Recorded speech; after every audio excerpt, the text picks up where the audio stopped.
Olá, eu sou Freitas Júnior. Eu sou Alfredo Marques. Hoje, 13 de agosto de 2014, você tem encontro marcado com a gente de segunda a sexta, na hora do almoço, meio-dia e 30, e reprise logo mais às 18h30, depois do Jornal União Brasil. Da hora, o seu espaço para fazer com a gente um programa de variedades, com notícias do Brasil e do mundo. E agora confira os destaques da edição de hoje. Presidente nacional do PT, Rui Falcão, joga balde de água fria na coligação Camilo Santana ao declarar que presidente Dilma só virá ao Estado se for para apoiar as duas candidaturas aliadas. Caso contrário, não passa nem perto do Ceará. Imoralidade da publicidade do governo do Ceará. Com a prorrogação indefinida de contratos com agências de publicidade e o rateio desproporcional de verbas públicas entre os veículos de comunicação, provoca a abertura de um inquérito investigativo pelo Ministério Público. O Da Hora tem a honra de contar hoje com a participação do colega advogado Antônio Carlos Fernandes. Este e outros assuntos aqui no Da Hora, no Minutinho Só.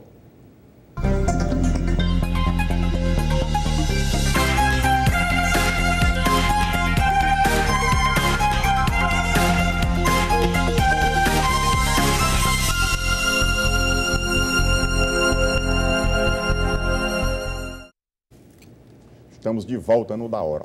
Programa ao vivo é assim mesmo, né? É assim mesmo, é tudo natural, tudo normal. Freitas Júnior, mais tarde tem peia. Castelão lotado. Rapaz, e a peia vai ser grande. O Internacional vem sem os 3 titulares mais importantes. E precisa? Não, o Ceará ganhou de 2-1, Alfredo. Ah, mas precisa de nada disso. Aqui se perder de 1-0 tá dentro. Ó, pode telefonar pra cá que eu sou internacional e dou 3 gols. É. Vou dizer uma brincadeira, faço votos que o Ceará ganhe. Pronto. Só falando aqui uma notícia extra, de última hora caiu tem gente morrendo de raiva em casa. Caiu um jatinho agora há pouco tempo, que é lá em São Paulo, um jatinho que estava a serviço do PSB, e no decorrer aqui do Da Hora nós vamos dar mais informações, não é isso? Morreram 10... Tem uma especulação que seja um avião de campanha do candidato Eduardo Campos. Está sendo sondada essa questão, ainda não tem a confirmação, mas o avião está desaparecido. O setor não caiu mesmo aqui em São Paulo, está desaparecido não. Mas aqui o setor de jornalismo trará novas informações aqui. Não têm conseguido contato, nem o governo de Pernambuco tem conseguido contato com o avião, e isso causa realmente apreensão e uma preocupação muito grande. Foi em Santos, né? Caiu aqui em Santos, o avião, estou vendo aqui. Isso é lamentável. É lamentável sob qualquer circunstância, principalmente sendo candidato. O avião estava lendo aqui a notícia, estava a serviço do PSB. Pronto, é isso aí. Né, e saiu do Galeão e caiu na cidade de Santos. Estão tentando contato e não têm obtido sucesso nesse contato. Não caiu. É grave. Só fez você ver, teve uma rebelião ontem e 3 foram baleados num motim. Mais um motim, não, Alfredo? Bom, motim de adolescentes. A polícia chega numa atitude até desproporcional, sai baleando as pessoas. Eu não soube de ninguém armado, de uma reação capaz de justificar o uso de arma e para sair dando tiro em menor. Eu acho desproporcional. E me preocupa muito essa iniciativa do governo federal de ter sancionado uma lei que entrega arma de fogo à Guarda Municipal. Nós vamos nos aproximar cada vez mais da barbárie. E as pessoas vão achar que é normal andar armado e sair atirando nos outros. Isso me preocupa muito. Eu queria mostrar aqui aconteceu esse acidente com esse jatinho, as imagens aqui ao vivo, lá de Santos, né? Fumaça aí nos prédios da queda desse avião que estava a serviço da campanha do candidato a presidente pelo PSB, Eduardo Campos. Diz que a equipe ligada à campanha do Eduardo tem tentado contato com ele e não tem conseguido. E, aparentemente, estava no voo. É de se preocupar realmente. E ontem ele deu entrevista no Jornal Nacional, né? E o avião saiu do Rio de Janeiro. Bom, por falar em Eduardo, vamos ver uma matéria da participação dele no Jornal Nacional de ontem, da Rede Globo, e que está parecido mais à cadeira elétrica. Vamos dar uma olhada aí. Ok. Boa noite, candidato. Boa noite, Patrícia. Boa noite, Bonner. Boa noite a todos que estamos assistindo. Então, o tempo começa a ser contado a partir de agora. Candidato, vamos começar a entrevista com a lista de algumas promessas que o senhor já fez, eu anotei algumas delas. Escola em tempo integral, passe livre para estudantes do ensino público, aumento dos investimentos em saúde para 10% das receitas da União, manutenção do poder de compra do salário mínimo e multiplicar por 10 o orçamento da segurança. Tudo isso significa aumento dos gastos públicos. Mas o senhor também promete baixar a inflação atual para 4% em 2016, chegando até 3% até 2019. E isso, segundo economistas, exige cortar pesadamente gastos públicos. Ou seja, essas promessas se chocam, se batem. Qual delas o senhor não vai cumprir? Patrícia, na verdade, só há uma promessa, que é melhorar a vida do povo brasileiro. A sociedade brasileira tem apresentado na internet, nas ruas, uma nova pauta. Tá ali, mas isso não significa necessariamente cortes pesados, né? Não são cortes. Então, os economistas dizem que para combater a inflação seria necessário isso, cortes severos mesmo. Como é que o senhor pretende fazer isso? Olha, a inflação não pode ser combatida só com a taxa de juros, como vem sendo feito no país. É preciso ter coordenação entre a política macroeconômica monetária, a política fiscal, mas é preciso também ter regras seguras. As regras que mudam a todo dia no Brasil, muitas vezes, fazem com que o preço do dinheiro suba. O senhor se articulou com o ex-presidente Lula e com partidos políticos para eleger sua mãe, a então deputada federal Ana Reis, ministra do Tribunal de Contas da União. O senhor considera isso ético? Não foi uma forma de nepotismo? Veja, Boni, se a nomeação fosse minha, né, se dependesse da minha nomeação enquanto governador, seria nepotismo. E eu quero te dizer que eu fui o primeiro governador a fazer a lei do nepotismo no estado de Pernambuco. A questão é o senhor ter usado o seu prestígio, o seu poder para se empenhar pessoalmente num trabalho de catequese, numa campanha para que um parente seu ocupasse um cargo público e vitalício. O senhor acha que isso foi um bom exemplo para o país? Olha, na hora que ela saiu candidata com o apoio do meu partido, se fosse uma outra pessoa, eu teria apoiado. Ainda nesse ponto, candidato, o senhor indicou um primo seu e um primo da sua mulher para trabalhar no TCE, que é o órgão responsável por fiscalizar as contas do Estado quando o senhor era governador de Pernambuco. Como é que fica a isenção nisso? Na verdade, eles se candidataram na Assembleia Legislativa em vagas que eram próprias da Assembleia Legislativa. Eles foram indicados para vagas no Tribunal de Contas, pela Assembleia Legislativa, não há nenhuma indicação, a vaga era da Assembleia, pessoas podiam se candidatar e ele não estava impedido por lei de se candidatar. O fato é que, logo depois do anúncio da sua aliança com Marina Silva, Marina fez restrições ao agronegócio, que é um setor que tem sustentado a economia brasileira em muitos anos. Como é que o senhor pretende resolver esta contradição dentro da sua chapa? Olha, com diálogo, Boni, mostrando exatamente que Marina não tem nada contra agronegócio. Eu apresentei um caso concreto, em que houve posições bem diferentes. Dos dois lados cedeu em relação a esse assunto para chegar a um consenso? Nesse caso em particular, eu defendi as posições de Marina. Ainda sobre coerência, o senhor e o seu partido foram colaboradores próximos do então presidente Lula. O senhor, inclusive, foi ministro em 2005 do governo dele, exatamente quando o escândalo do mensalão veio a público e o senhor não deixou o cargo. O senhor só se afastou do governo Dilma quase 3 anos de um mandato de 4, foi no fim do ano passado. O que o senhor diria aos críticos que afirmam que o senhor abandonou todos esses anos de colaboração a Lula e Dilma pela ambição de ser presidente da República? Não se trata de ambição, se trata de um direito, uma democracia. Obrigada pela sua participação.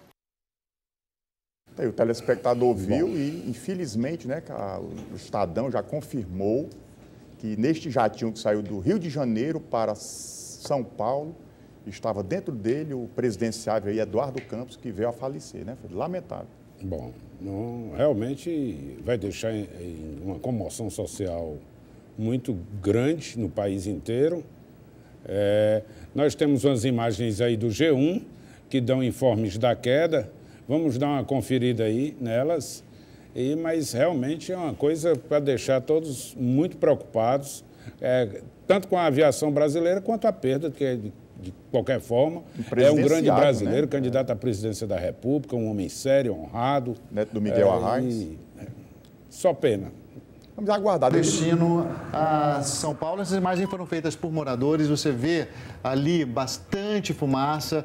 Me parece que o avião teria caído nessa área, que é uma área residencial. E ainda não há informações, na verdade, sobre feridos ou até mesmo possíveis vítimas fatais. O que se tem até agora é confirmação dessa queda da aeronave e, na verdade, é que ela teria caído numa área que a gente vê pelas imagens, é uma área bastante residencial, tem vários prédios e as imagens feitas pelo celular aí de um morador vizinho a essa área do acidente, dá para ver então a fumaça, bastante fumaça. O tempo também bastante nublado aí em Santos, mas a gente sabe que essas imagens teriam sido feitas logo depois do acidente. Essa região é bastante densamente povoada em Santos, a região do Boqueirão. É um bairro bem residencial, a gente pode ver que tem muitas casas e muitos prédios.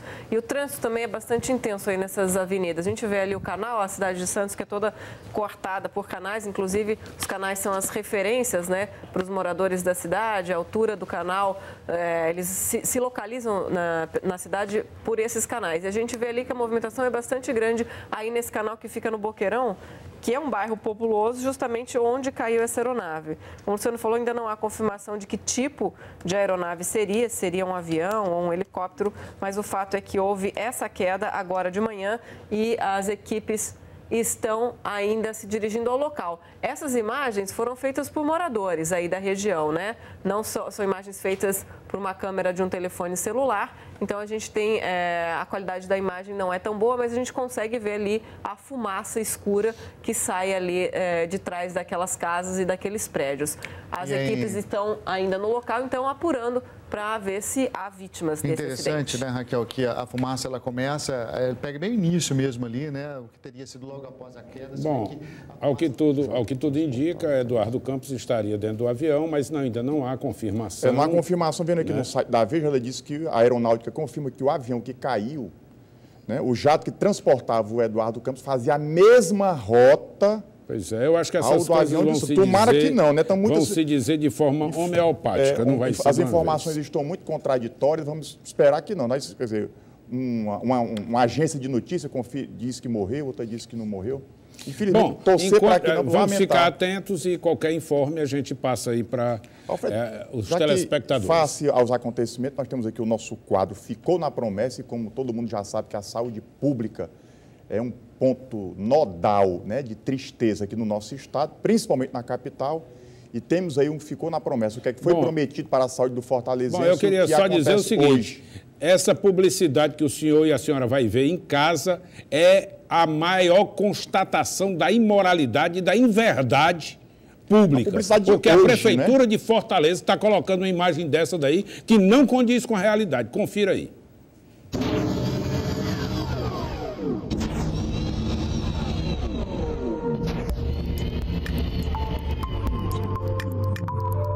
Essa cidade é da gente, a gente tem que cuidar.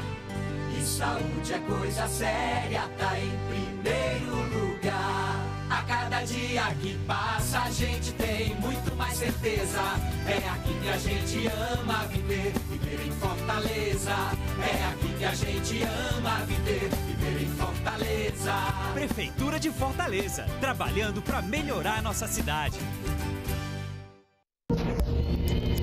Nossa equipe estava com uma câmera escondida. Da recepção, foi preciso caminhar poucos metros para ver a realidade enfrentada por quem precisa de atendimento no Hospital Distrital Maria José Barroso de Oliveira, o Frotinha da Parangaba. A aglomeração de pessoas neste corredor, por exemplo, se formou devido à espera por um exame de raio-x. A falta de estrutura para acomodar pacientes é visível.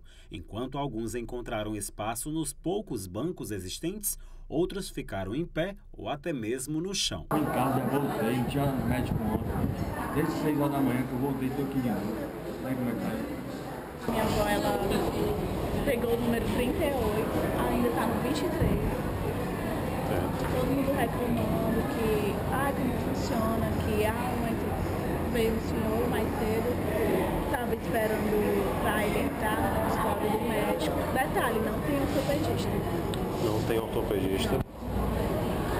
O O diretor executivo do hospital, Dr. João Batista, diz que o setor de traumatologia do Frotinha está funcionando normalmente. Ele aponta que às vezes alguns médicos tiram férias ou ficam de licença, mas que o atendimento não chega a ser prejudicado. Quando a gente tem algum médico de férias ou de licença médica, por alguma outra razão não pôde comparecer, nós acionamos a cooperativa dos traumatologistas para complementar a escala. Mas a nossa escala, nós fazemos ela com antecedência e a gente já tem uma previsão do número de médicos que nós vamos ter por dia e por noite. Então, hoje, por exemplo, nós temos 2 médicos escalados para atender somente a emergência e um médico que faz a parte de acompanhamento de pacientes internados e as cirurgias eletivas dos pacientes que estão aguardando internado por cirurgia. Então, normalmente nós temos 3 médicos em casa durante o dia. E à noite nós temos 2 médicos que ficam na emergência. Na emergência cirúrgica, flagramos a situação mais precária. No local onde pacientes ficam internados, as fortes marteladas de um pedreiro destroem a parede, o que deixa parte do ambiente empoeirado. Perto de tudo isso, um homem ensanguentado está sobre uma maca logo ao lado de 2 cestos com roupas hospitalares. O setor de traumatologia do Frotinha da Parangaba conta hoje com 6 médicos que trabalham ao longo da semana. Na segunda e na terça-feira, por exemplo, apenas um profissional realiza atendimento em escala de plantão que começa às 7 horas da manhã e vai até às 7 da noite. As principais reclamações que nós recebemos lá é falta de médico, demora no atendimento, falta de medicamento. Do lado de fora do hospital, pacientes também reclamam do descaso. Essa diarista estava voltando para casa com muitas dores. A ela, que estava no Frotinha desde o início da manhã, o médico disse simplesmente que iria atender só a partir de 1 da tarde. O médico veio da agorinha, disse que não ia atender mais ninguém, só ia atender depois de 1 hora da tarde. Aí a gente fica aqui morrendo de dor e eles não estão nem aí pra gente. Essa é a realidade do nosso sistema de saúde. Quer dizer, quando você vê na propaganda, isso funciona. Parece que nós estamos na Dinamarca, na propaganda, e a realidade é das portas do inferno. Não, e a desculpa, entra governante, sai governante, é a mesma. Não, porque o médico faltou isso, não sei o que mais lá. Lamentável, o povo pobre é que sofre numa situação dessa com saúde. Ora, por que fazer essa propaganda, dizer que está tudo a mil maravilhas? Como você disse, parece que nós temos em Copenhague mesmo, na Dinamarca, um negócio desse. Então aí, você precisar de um serviço público, num posto de saúde, vá para você ver o que é que acontece. Não tem médico, não tem remédio, falta gás. Quer dizer, o serviço de saúde é de urgência, você vai, só procura quando você está sentindo dor, está com algum problema. Então não cabe a porque faltou um médico de plantão, escala, é para estar lá com prontidão 24 horas. Lamentável isso que se vê. Já está terminando esse nosso primeiro bloco, ainda as notícias ainda desencontradas da morte ou não do Eduardo Campos. Ele estava dentro do avião, o diretório, a executiva nacional do partido confirmou que ele estava dentro do avião, só que teve 2 mortos e feridos foram para o hospital, não é isso? 7 feridos teriam ido para o hospital e 2 as agências confirmam e depois dizem. E bom, vamos aguardar no bloco seguinte uma melhor informação. Está terminando esse nosso primeiro bloco toda hora e no bloco seguinte nós vamos entrevistar o advogado Antônio Carlos. É no minutinho só.